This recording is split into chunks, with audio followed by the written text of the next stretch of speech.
रियासती खवातीन कमीशन के दफ्तर वाक़े बुद्धा भवन पर हफ्ते को उस वक्त कशीदगी पैदा हो गई जब कारगुजार सदर BRS KT रामाराव कमीशन के रूबरू पेश होने के लिए पहुंचे थे।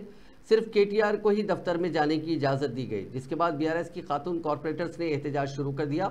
उन्हें दाखिले की इजाज़त नहीं दी गई, जिस पर वो बरहम थे। इस दौरान कांग्रेस की खातून कारकुन भी अपने सदर सुनीता राव की क़यादत में वहाँ पहुँच गई और ख़वातीन के खिलाफ मुबैना अहानत आमेज़ रिमार्क्स के लिए KTR से माजरत खाही का मुतालबा किया।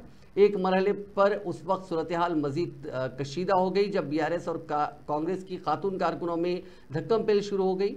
यहाँ इस बात का जिक्र बेमहल ना होगा कि यह तनाज़ा उस वक्त शुरू हुआ जब KTR ने ख़वातीन के RTC बसों में मुफ्त सफ़र की सहूलत के बारे में रिमार्क्स किए जो सोशल मीडिया पर वायरल हो गए थे, जिसके बाद बड़े पैमाने पर तनकीदें शुरू हो गई थी।